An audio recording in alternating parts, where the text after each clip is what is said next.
Alors que J.R.R. Martin a fait savoir qu'il avait 13 ans de retard sur l'écriture et qu'il ne finirait certainement pas son dernier tome concernant Game of Thrones, Winds of Winter, comprenez les vents de l'hiver, je vous propose ici de découvrir 10 choses que vous ignoriez peut-être sur cet écrivain. Bon, perso, j'espère quand même qu'il finira son ouvrage pour nous donner enfin une vraie fin à cette histoire épique. Parce que bon, on ne va pas se cacher, je pense que vous êtes comme moi, le dernier épisode de la 8e saison de Game of Thrones vous a quelque peu frustré. Allez, c'est parti pour 10 choses que vous ignorez peut-être sur J.R.R. Martin.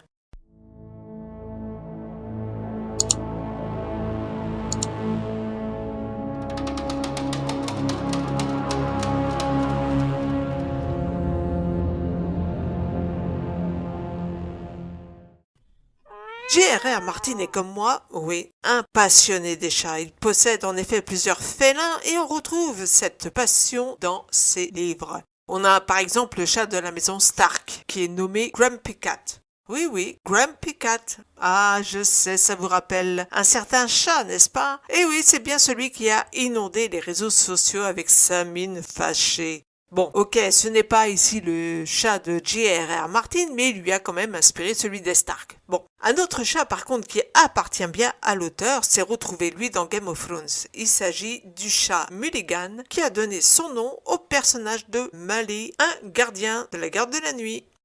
De The Milk of a Puppy. Ah, vous vous dites, tiens, j'irais bien visiter les États-Unis cette année. Mais bon, je sais pas trop où aller. Hollywood, c'est surfait. New York, ouais, mais c'est trop cher. Bon, il y a bien la Louisiane, le quartier français. Mais bon, vous rêvez, vous, de chaleur et non pas de moiteur. Puis les bayous, ce n'est pas trop pour vous. Tiens, mais finalement, il y a bien un petit coin là au Nouveau-Mexique. Santa Fe. Oui, Santa Fe, ça s'appelle. Ça tombe bien. J.R.R. Martin y habite. On ne sait jamais. Vous pourriez le rencontrer au détour d'une rue. À moins de le voir dans le bar qu'il vient d'ouvrir ce mois de mars. Et oui, Santa Fe compte un bar médiéval depuis le 25 mars. Celui de J.R.R. Martin appelé le Milk of the Puppy. Le lait de pavot. Boisson préférée de la série d'ailleurs Game of Thrones. Ce bar médiéval compte 100 mètres carrés de surface et peut accueillir 55 personnes en son sein, dans la salle, et 30 autres sur la terrasse. C'est quand même cool, non, de boire un cocktail chez le boss? Bon, attention, si tous les cocktails sont effectivement accessibles, un seul, malheureusement, ne figurera pas sur la carte. Et oui, le fameux lait de pavot. En effet, George est contre les opioïdes. 3. Vous adorez lire? Ça tombe bien, moi aussi. Et il y en a un autre qui aime lire. Oui, lui, J.R.R. Martin, possède une immense bibliothèque personnelle, avec une collection impressionnante de livres. En effet, J.R.R. est connu pour être un passionné de littérature, et à l'intérieur de sa bibliothèque, on peut y trouver un mélange de fantasy, de science-fiction, de politique, et aussi d'histoire. Mais vous pouvez y trouver également les livres d'Homère, de Shakespeare et d'Edgar Allan Poe. Devinez combien il possède de livres dans sa bibliothèque qu'il a fait construire dans une pièce spéciale de sa maison de Santa Fe. Plus de 20 000. Oui, vous avez bien entendu. 20 000 livres. Comment voulez-vous qu'il finisse Winds of Winter avec autant d'ouvrages à lire? Bon, George, je te le dis, laisse tes bouquins de côté et mets-toi enfin à l'ouvrage. On en a marre d'attendre. 4. Avant Game of Thrones et les dragons, J.R.R. Martin s'est essayé au fantastique avec une histoire de vampire dans Rêve de Fèvre, une histoire qui se passe sur un bateau à vapeur le long du fleuve Mississippi. Si vous l'avez lu, dites-moi d'ailleurs en commentaire ce que vous en avez pensé.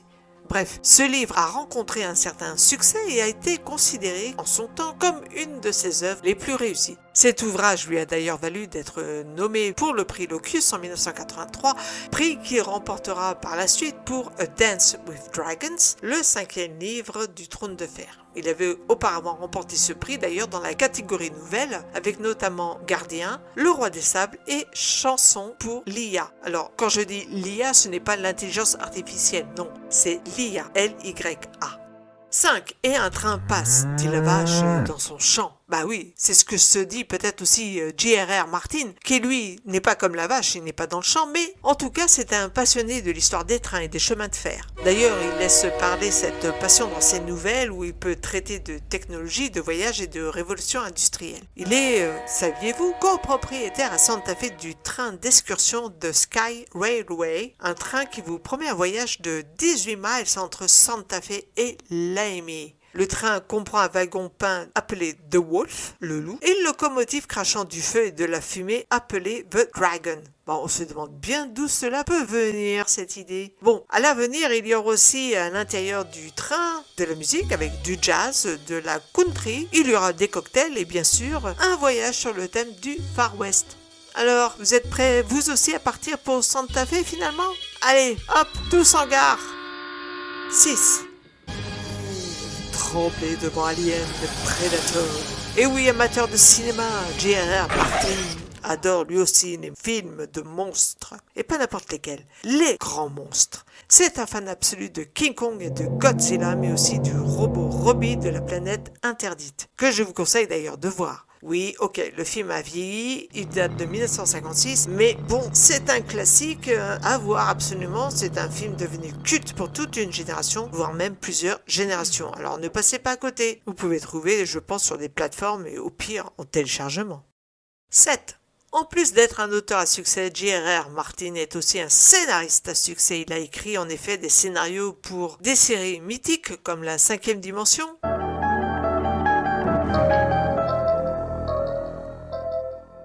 La Bête et la Bête, et Au-delà du réel, l'aventure continue. Lui fournir tout ce que votre imagination peut concevoir. Nous contrôlerons tout ce que vous allez voir et entendre.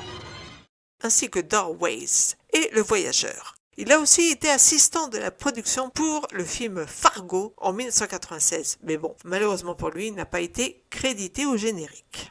8. Grand amateur de comics qu'il collectionne depuis son enfance, Martin adore les héros de Marvel plus particulièrement et possède d'ailleurs les premiers numéros de The Amazing Spider-Man et de Fantastic Four. J'imagine qu'il attend comme nous, lui aussi avec impatience, le nouveau film avec Pedro Pascal, notre Oberyn Martell, dans le rôle ici de Ray Richards. Les 4 Fantastiques qu'il verra sûrement dans le cinéma qu'il a co-créé, enfin qu'il a repris à Santa Fe, le bien nommé le Jean Cocteau Cinéma. Et oui, petite fierté française pour le coup. 9. Est-ce que vous aimez jouer aux jeux vidéo ?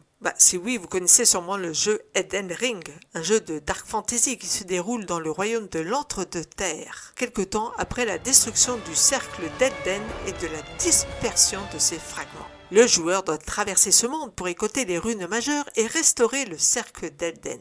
Bref, tout cela pour vous dire que J.R.R. Martin n'est pas pour rien dans ce jeu puisqu'il y a participé en tant que consultant scénariste pour lequel d'ailleurs il a été récompensé par le prix Nebula du meilleur scénario de jeu en 2021. Pas mal, hein ?